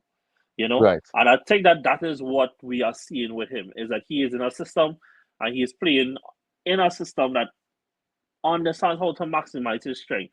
I think like one of the ways that Arsenal has dealt with Odegaard being out has not really to try and replace Odegaard, but to adapt the system a little bit. And I think like the Mhm. pulley system that have between him and Trossard going on top there, where it's almost like we played 4-2-4. They help each other a lot. I don't I think Trossard was real poor yesterday, honestly, when he came on. But like against PSG, he was absolutely excellent, you know? Mhm. And I think that we've managed to find ways to be more in the aggregate to make up for Odegaard's miss. But specifically on Kai, it's been a strong start to the season, and obviously my expectation is for it to continue. Edon, you have anything to say to that? The And game on Brandon, the whole, obviously. But the game on the whole, or just the Kai Havertz point you're no, raising? just I mean if you want to say that the game on the whole and trade off, but it was more the Kai Havertz. Yeah, I was a big Kai hater. Because I find he was not good. As in, Mm-hmm. I didn't see the hype uh, around him, but I think Daniel did discuss it and that he performing to expectations. I would think he paid 60 million for him. And he Mm-hmm. versatile enough. He could play midfield. He could play as your center forward. And yeah, he's not a one-on-one chance kind of guy. He would score. But I mean, he would. I think his stats is 13 in 21 league games, which is Yeah, that's top tier. yeah. Not only Haaland level or whatever, but at the end of the day, Arsenal hasn't had a 20 goal league striker who scored 20 in the league. When is the last time? Was it maybe Henry? I It was over, Oh, but yeah, even Oba, then okay. was yeah. Yeah. So I mean, you all have goals from all over the park. Even Rice to score. So for him to still be contributing on that level in a team that is already score a lot of goals and by scored by a lot of players, I think is kudos to him and the manager for getting the best Uh, out of him. Brandon, if you do have anything to add to that, I wanted to ask, which was probably it was like I I feel like we just had to ask it because somebody said I should ask it. Oh, I'm yeah. Is it possible that Arsenal, obviously we win the North London derby since Odegaard's injury, went to the Etihad, had that performance, we beat PSG, we win in the league. Is it the case that Arsenal are performing? Is it that Odegaard isn't as important then? What do you think? Don't ask me Hmm. what I think. I will say it after. But tell me what you Hmm. think. I strongly disagree with that. Nice. I don't think that's the case. Me I either. think it's just I'll be honest with you. I think Saka has been on a tear over the past few games. I think it's nice to see him playing at the highest level that he could possibly go to. And yeah, I don't think there's much more on that. I mean, like at the end of the day, all they be the worst team in the league. Um, Yeah. like and by a big margin. And somehow they actually managed to score, boy. I do still trying to go over that, Still trying to go over that one, but yeah, I don't Yeah. really have much else to say. Yeah, I don't agree either. But like something that I have thought about before, and I think like what Odegaard's absence has brought out for me is that, like what has happened in the aggregate is Saka has stepped up a lot, right? And so far this season, he has the most assists, he has the most chances created, he has the most big chances created, he has the most expected assists, he has the second most chances created from open play, he has the most assists from open play, all of which in the league, right? And I think that right now, how the setup is that there's more runners off for him. There's more players that are running to make space for him. And I just like for a while, I have thought that maybe we could try playing Odegaard on the left side, where they are runners, they're more for him, and play more the movement on Saka's side so that they both can be more ball dominant on either side with players running off of them. And it's what I would like to see. But on the Saka point, look, I entirely agreed with what you said last week about Cole Palmer rising to the level of being one of the best players in the league. Well, I think with Saka is a case of somebody who has continued to be one of the best players in the league. And I think that where, every season, whether it is that Arsenal looking to make top four, or if it's Arsenal now contending for the Champions League, in the league, or going into the Champions League, or being called up to play the World Cup or the Euros, whatever it is, he continues to step up at every level that is asked of him. And we just seen it again here where the captain is now missing. Somebody has to step up. He actually weighed the armband a few times, and he has continued to do so. And I said for a while too that I think, and just allow the comparison a little bit, that like somebody like Di Maria, who I think got a lot of goals because of how high quality of a player he is, but he was always like naturally more a creative player.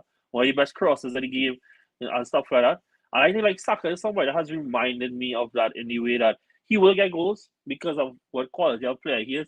But like creatively, he's always been a high creative player, And we've seen it bear out. Even last season, he had, I think, he third more chances created in the league as well. And yeah, we continue to see it here. Anybody want to add anything to that? Anything at all? No? Yeah. I don't know if before we move on, Pat, I don't know if you want to add anything. Yeah, so on the whole Saka thing, basically, one of the top wingers in the world right now. But I hope we get to our discussion soon, because I don't think he's the best winger in the world.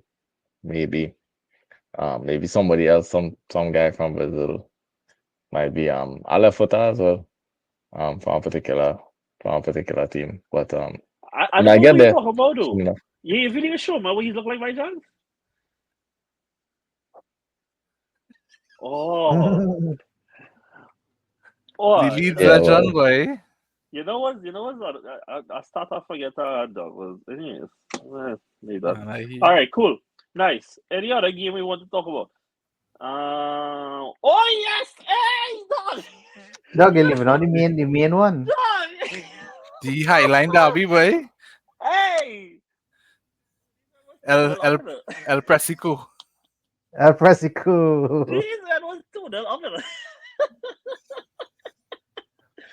Dog, Brighton anyways, I can't say that here. Dog, Brighton was demolished last week.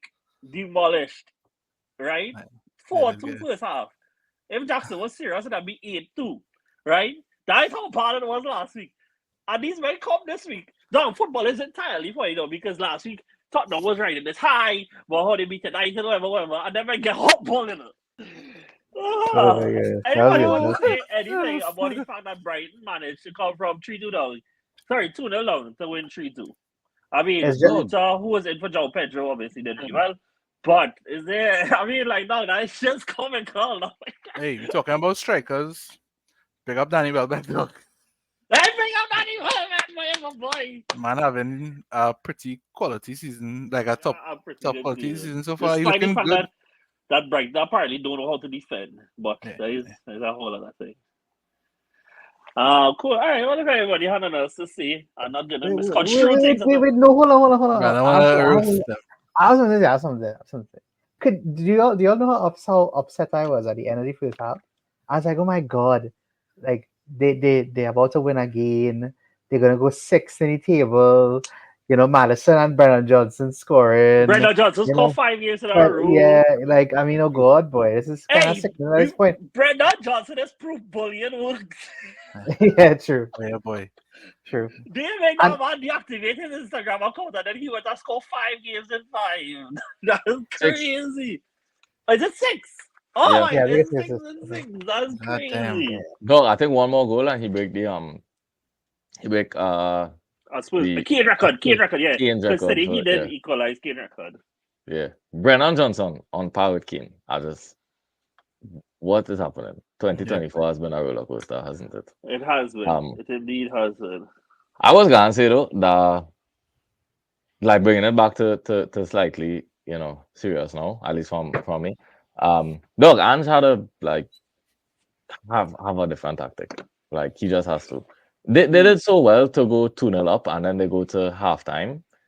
How in the hell do you come back out playing the same kind of back to front football, but 2-0 up? Like this is the second season in the league. He knows that kind of football warrants chances. It's obviously just playing the risk game, right? But it worked for the most part. And then you go into halftime and why not just decide to start keeping the ball or something now? I don't understand why go back almost like looking like you're chasing a game. I don't Yeah. get it. I just wonder if he does tell the boys and them like, fellas, we had to have 5 goals minimum per game. And that's what does make them go back out there and play like It's they how we figured it out. play, mate. It's just I how guess. we play, mate. But I was disappointed in today. I I felt would like he be. could have, Yeah. yeah, No, and I he mean, could look, have, the from a context coaching of Brandon, perspective, do better. the context that Brandon just provided, right? I mean, dog, if they had won this game, they'd have going to 6, they would have been back in a serious conversation for top 4. That is immaturity. That is lack of accountability from the coaches as well. That is way going back out there to do, right? Mhm. So I mean, I also yeah. think his in-game management is good. I think his Mm. tactics generally is good, and they play a certain brand of football that identifiable and it effective to a certain degree. But I don't find his in-game management is good at all.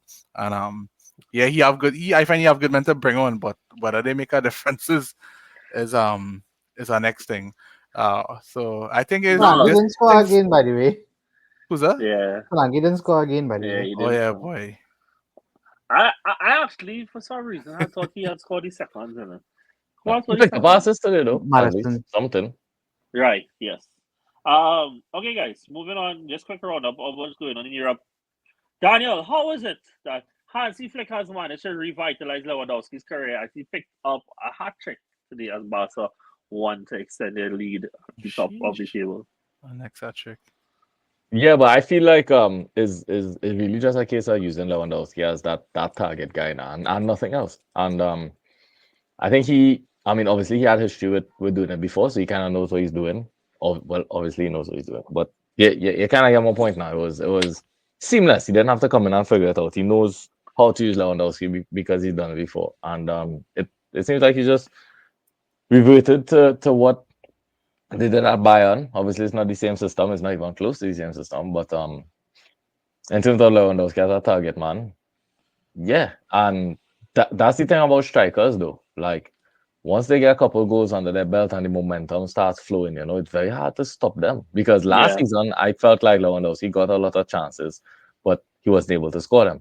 This season, I guess, there's so many psychological stuff that could go on as well. That familiarity working with a former manager, and it's a similar role for him as he's seen success with. So I can't really speculate on the psychological part of it, but the fact is that he managed to tap some consistency, and now he's a very hard striker to stop right now. How many goals is it gonna take for you to buy a Lewandowski jersey? Infinity. I'm not a fan. Like, not even close. Let's see. Infinity. Fair boy. At least you know your players. As you know. Yeah, I don't like him, but I'm glad he's going. That's great. But I've never really liked him, and I probably never will. I don't like him because he's compared to Suarez. That is Well, that was part of it. I felt like it was a serious disrespect. That was the it first is. thing. It is. And that's a disrespect to my favorite player of all time. Correct. So, there's some emotional attachment. And then he came to the club and was dropping stinkers. So that was another problem. And then sometimes TikTok, hey, thank you, because that TikTok thing he on failure, boy. I don't gonna tell you what he really on, but he on failure. That don't. TikTok thing is Anyone madness. man is winning this one, I was like, nah. Yeah. He's a big man. Alright. That is madness. Next up, I'm not actually good on talking about this, but Bayern drew 3-3 today. But Daniel, do you know who scored twice? Yeah, the Who is mush. The The man, the mush. man, the legend, Vamos! We play the whole of Europe on notice. This one is the next big thing. Yeah. I could buy a Marmouche jersey before Lewandowski. 100%. How I much would more? Who's 100% goals get. in the Inflator Bar jersey? I'll buy it 25. already. Ready. I'm already Aidan, there. Aidan, Napoli on top of the table in Syria, and Conte is doing what Conte does The in that goal. league. Oh yeah, And first season. Lukaku is on the score sheet, and your former player also got his first goal. Are you surprised by the fact that Napoli are taking Syria by storm this season? No, because we all know Antonio Conte first season is a different beast. Um, Mm. we know what to expect by the second and third. The decline is be eventual, but when they're up there, boy. And I was going through their squad. Well, I actually recently started following like the Instagram page and all that because I like Scott. And I find they have a pretty decent team. Yeah, Like yeah. if the 11 is pretty strong. Is if it's sustainable, but I wouldn't be surprised if they win the league this season, or at least finish top 2 or 3. Mm-hmm. But that is something Conte is known for doing. Um, Scott was a good signing. I watched some of his performances. He fits in well with that style of Yeah. football, and I think he's even given the same type of freedom where he's end up in the box most And of do the what time. he does. Do what Yeah, Scott does. Do what Scott does. and big Rom dog, the man have Lukaku looking like a Another functional. person who knows the league, dog, who just knows how to mash up that league, boy. Mhm. Brandon, Real Madrid won on the weekend, but yet the injuries continue to pile up. I'm going to save the cohesive convo for more the UCL, but is it concerning how many injuries they have faced so far this season? Yeah, I think so. I don't know how. I don't know how they're gonna. I really don't know how they're gonna cope with the Carvajal one. I think that one is the. That one is Massive. He tears ACL, a huge one. Yeah, I don't know how. he's a I really huge don't know part how of they're that. going to. Yeah, I don't know how. Vaz Cafu. I don't know how. Boy, I really don't know how they're gonna deal with that one because it's not just the play. It's not just the player. Is Is the the person. Yeah. aura of Carvajal in that team as well. So yeah, I'd be a slightly concerned if I was a Real fan, but it's Madrid, so I'm not gonna feel too bad for them. Correct is right. Nice. Moving on. Did Conor Gallagher and friends win this weekend? I actually didn't see. I Atleti. think they might. When I check, they were winning. Let me see how it So went. they drew. They They drew. drew one Yeah, all. they drew. Yeah. Julian Alvarez, baguette boy, Yeah, he did. record signing. Has it been underwhelming? It feels underwhelming for Atletico, and I mean Brandon said this a few weeks ago that he feels like it still has gone stale despite the strong window. And I guess it bear it out because I mean we could start with them right as we go into the Champions League fixtures. Some of them kept bullied. Bro, Them them get chrome. Them get chrome and one. they're getting foiled. It was bad, but the thing with it's like I feel like Simeone. The time was last year going into the season before they went and spent a whole set of money again.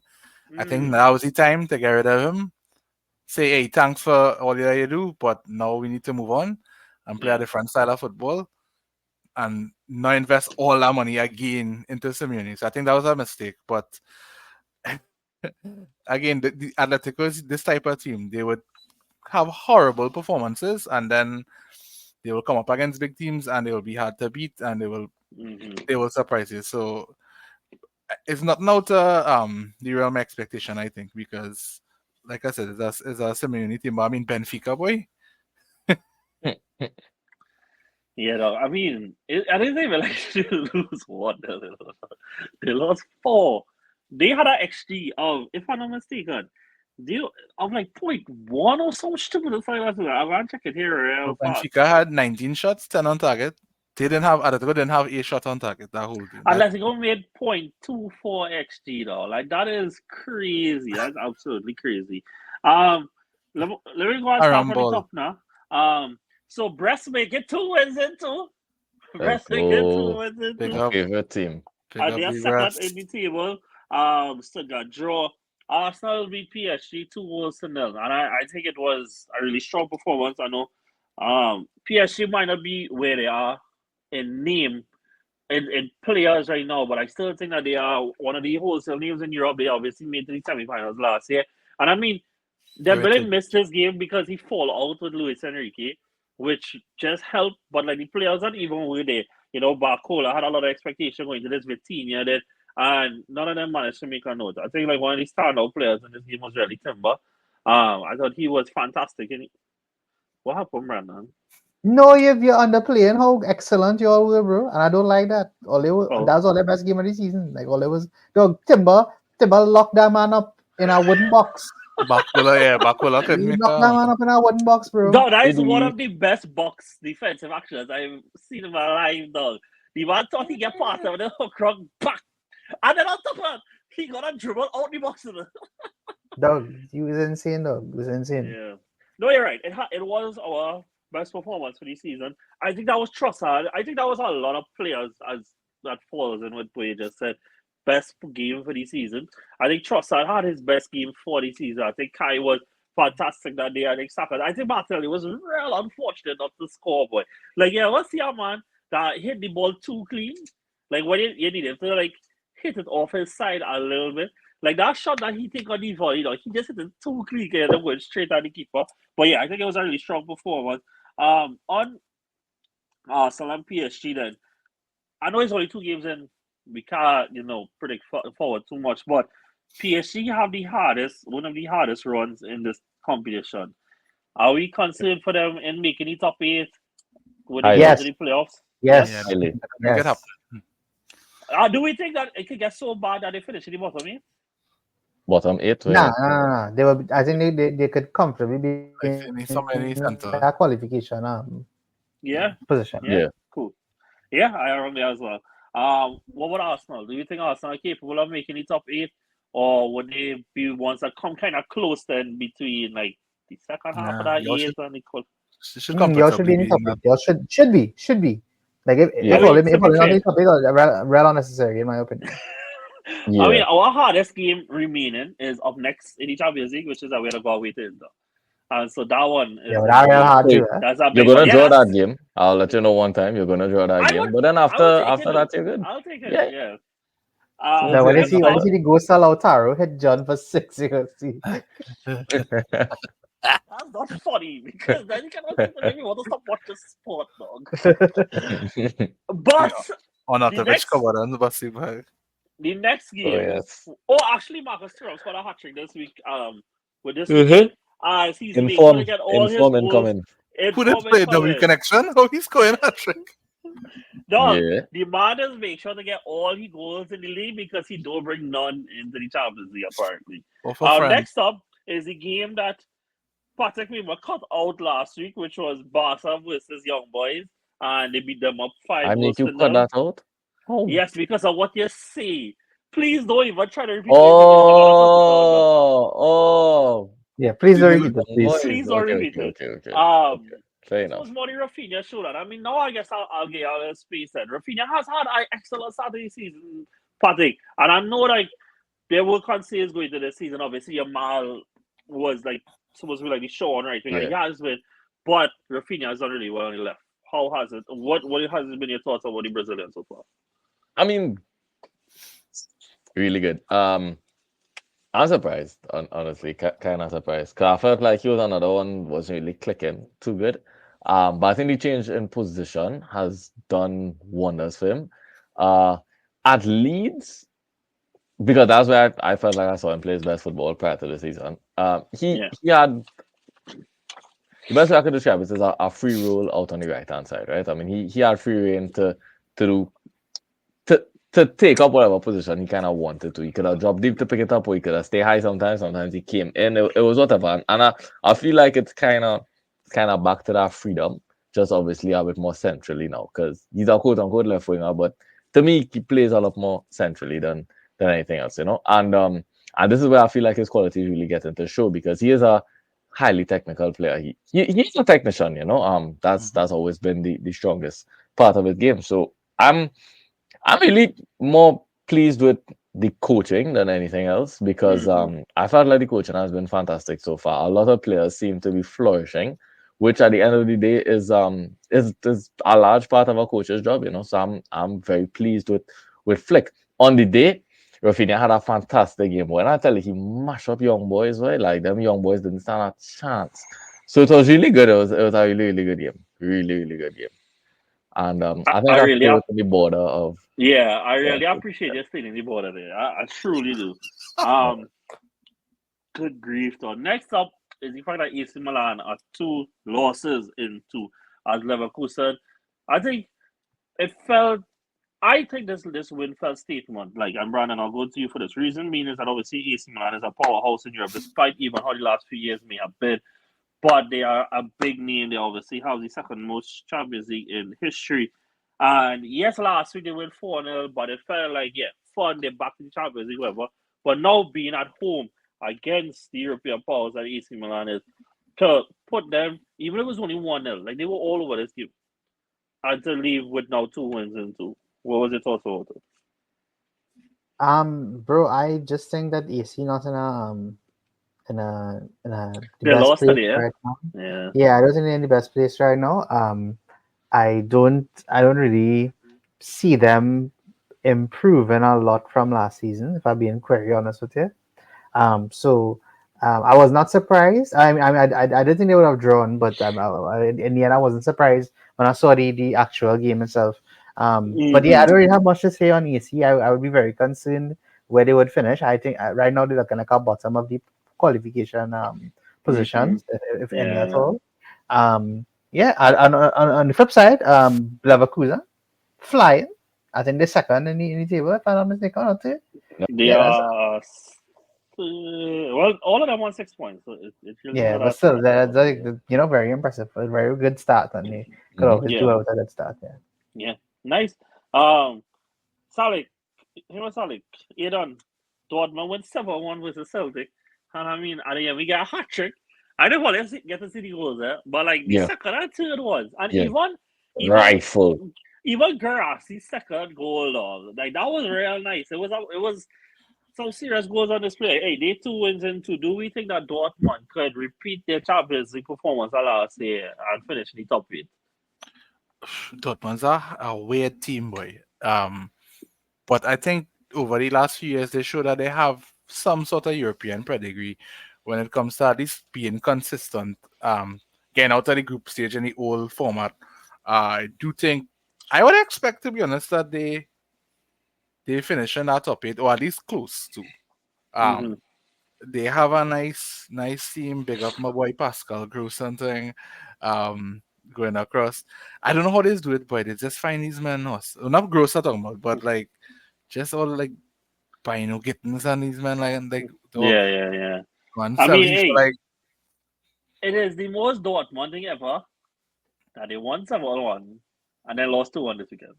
Yeah. If they literally had saved like 3 of them goals both games, right?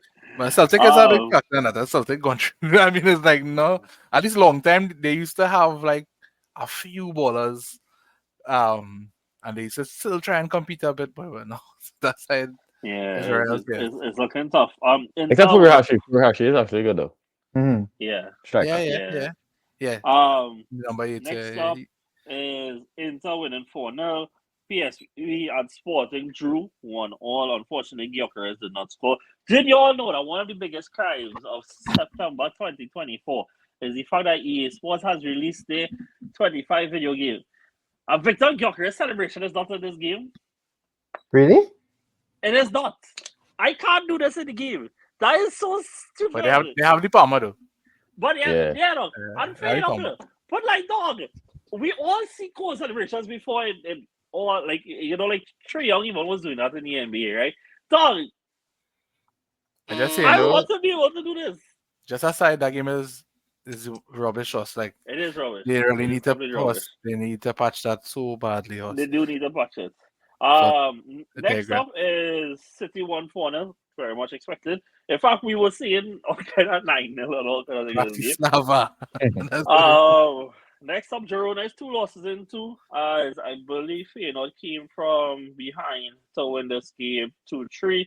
Next up, Atalanta 1-3. And I mean, I actually not sure what you're saying, but I think Atalanta is a sneaky one that could try to make that top 8, you know. Lookman and friends. Yeah, and I mean, another name I could make. Anyway. You want this oh, he actually did get on the score sheet. I think Bellanova is actually one too that I was impressed with last week. Mhm. I'm gonna save this game for last because I don't want to talk about it yet because obviously it was the highlight of Wednesday.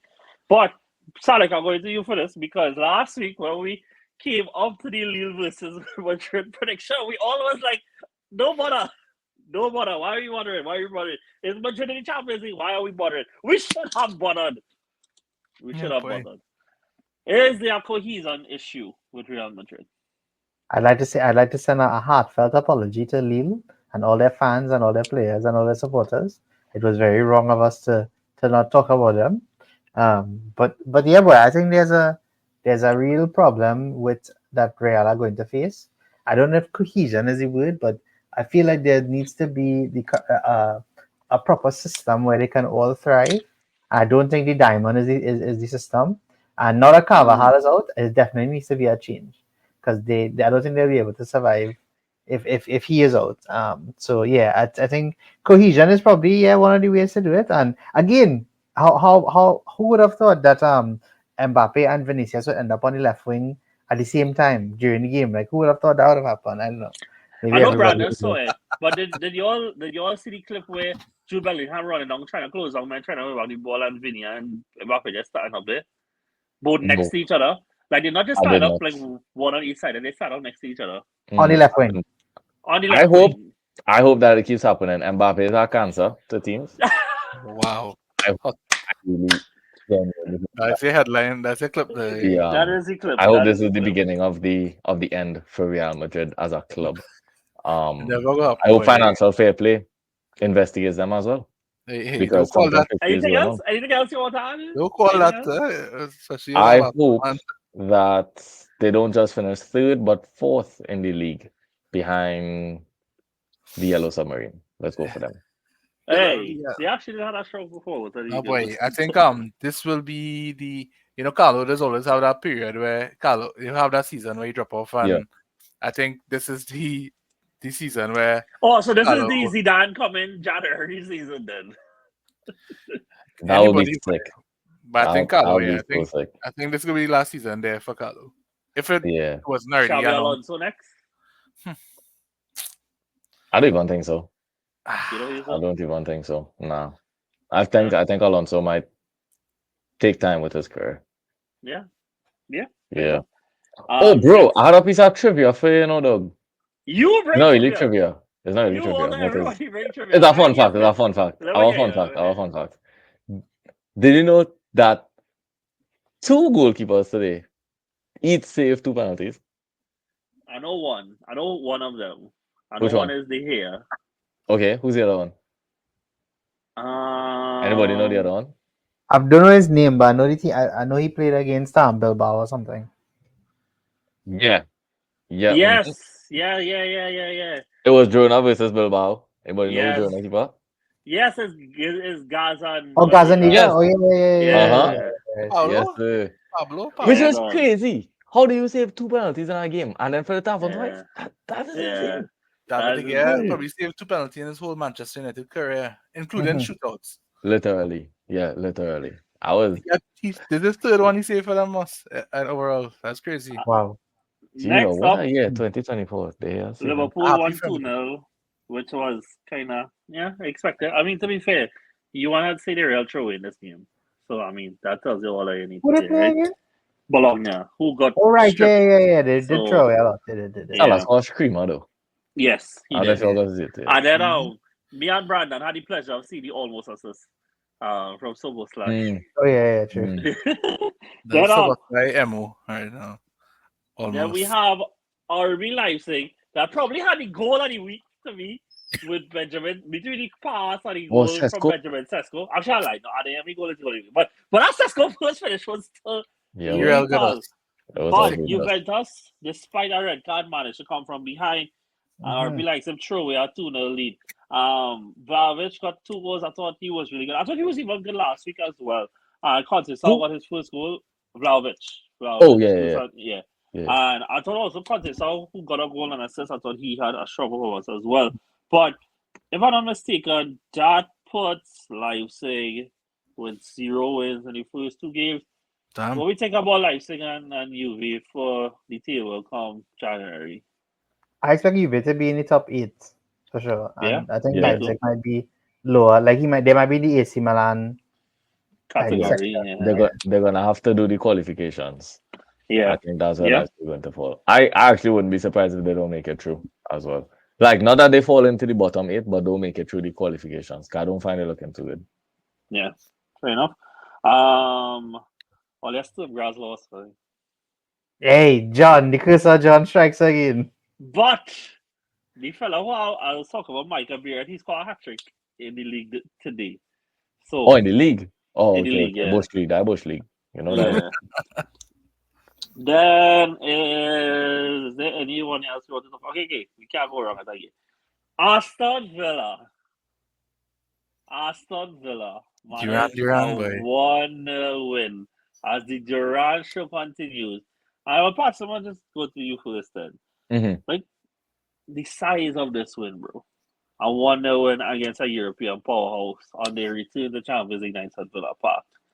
Yeah, Yeah, well, this is I know, man get drunk that night for sure. And you see it in the performance. Sure. You see man Yeah. get what's hangover today. Yeah. Mm. Drinking never stopped till this morning, clearly. But nah, boy, that is huge. I am very happy for the players. That's huge. For a lot of them, for most of them, maybe for all of them. No, Digne, I think. Matson also. But anyway, for most of them, their first season in the Champions League and to go up against Bayern and come out with a result is incredible. And that game could have gone either way, to be fair. Yes, Bayern will pong them, but they had a lot of chances as well. Didn't Watkins score and then they took it away? There was penalty shots that got It was like all kind of madness. So Pau Torres, I believe, who scored. Yeah. And I don't think they it was. away. Yeah, it wasn't bad. yeah.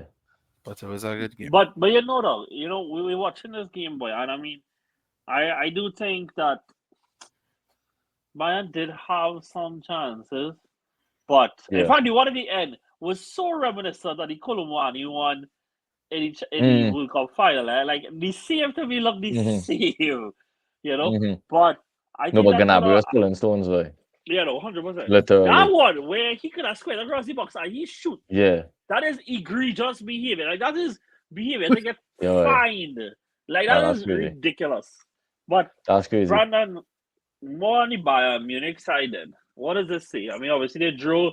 That means that Bayern are winless in the last 3 games on the company because they drew 2 games in the league, and obviously what does this say about Bayern Munich?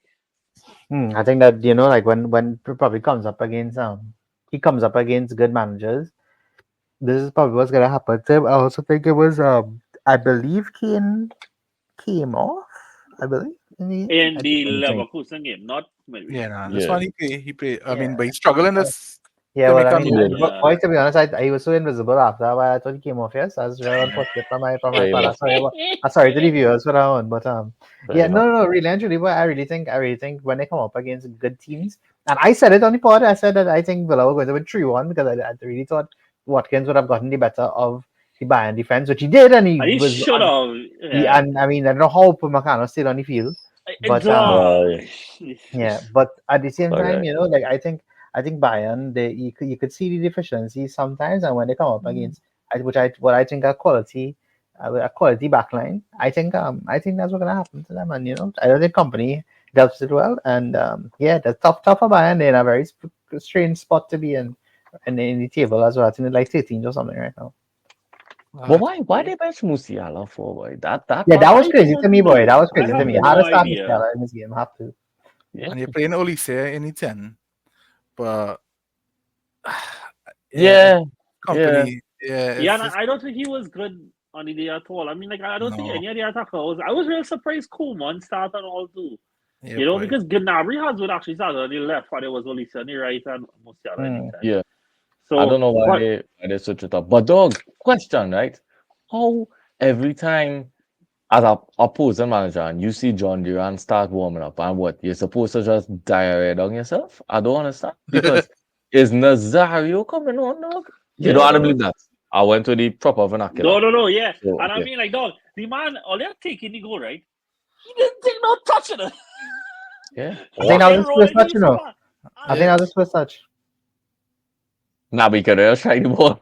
Dog, the man tried to shoot from like the corner, almost by the corner flag today against me, and I was like, dog, oh god, us. And the weird thing is, like, I was worried that I go in. I was Yeah. like, Look, when that man starts warming up, just know your yeah. defense is in trouble, dog.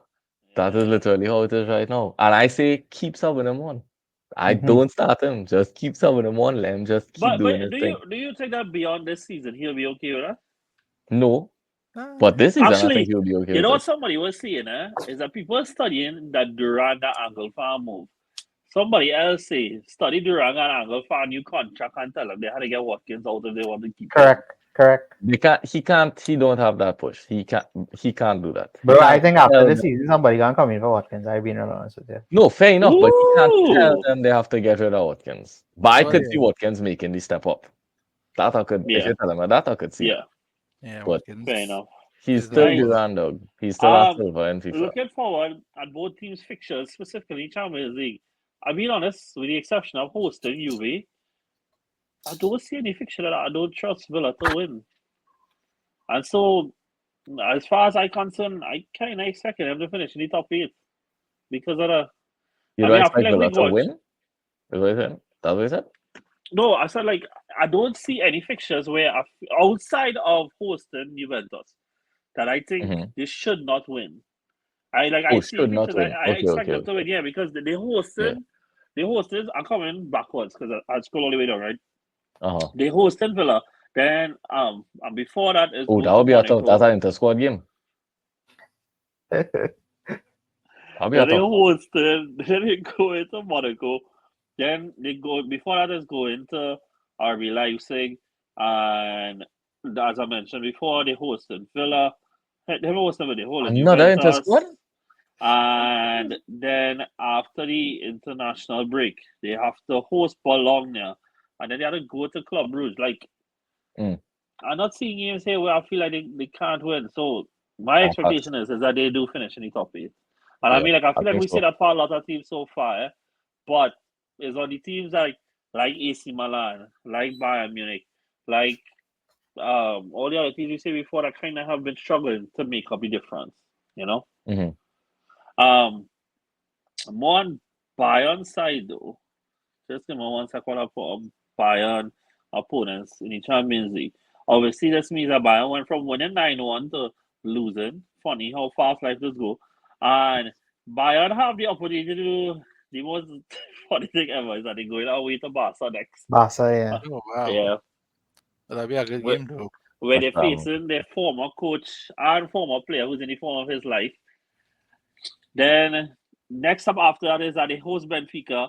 So far it's not easy. It's not looking easy. Then they host PSG. Then they have to go to Shakhtar. Then All it that's difficult is. fixtures, like, I think. Then after that Yeah. is going to Feyenoord and then they host the Slovan side in January, right? But that's not easy fixtures. And so I started to feel like the expectation for Bayern might actually be to be in the group in the playoffs. Mhm. Anybody else feel like that? Nah, I don't think that'd be I still think, yeah, top 8. I still think top. I do, feel like we should especially top after it they beat for Barcelona. more than 8 teams, though. I feel like we should top it for more than 8 teams, though. Probably. After they Somebody gotta took miss out. Barca, people are gonna think different about this Bayern team. That's all I'll say. Oh, you think Because they'll beat up all, yeah? I think they're gonna cook Barca. Yeah, unfortunately, it's just the pace. Like Barcelona can't defend against pace, and they have Who's it in even on the abundance. centre backs today? Because you're all dealing with injuries as well, right? Probably Kubarsi and Martinez. I don't know. Let me check. Yeah, because I don't think Araujo or Koundé fit, if I'm Yeah. not mistaken. No, I think Kunde should be fit, but he didn't play today. Yeah, Kubarsi and Martinez. But Kunde was not. Yeah, Kunde saw one today. He's fit. He's fine. He just don't really play that Okay. much in the league because he don't have to. Okay, cool. Give him some rest. That game is going to be a very entertaining watch. I think Barca are going to play all over Bayern, and Bayern just going to sneak a win, and that's probably how it's going to go. Nice. Are you happy that Frankie de Jong is back playing football? Me? Yes. I don't pray on anybody downfall, John. I don't. He not gonna get into the team though, he shouldn't. But I don't pray on nobody downfall. I You glad think Casada will keep his spot?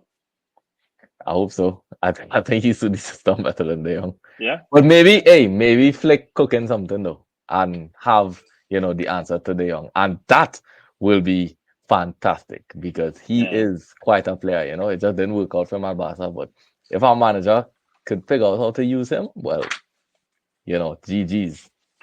All right, guys. All this is clips from Walia today. Well done. Truly. I'm very proud of us. And like Nice. with everything else in life, guys, I have a list here. You also be keep a list as well, apparently. And so with Mhm. that, we will end the podcast. Thank you guys so much for coming on. We really appreciate you guys supporting the pod despite my ego, and I really hope that you all continue to support us every week. Love you all so much, really do. I love you guys so much for making the time to be on here. Catch you guys next time. See you soon. Take it easy later.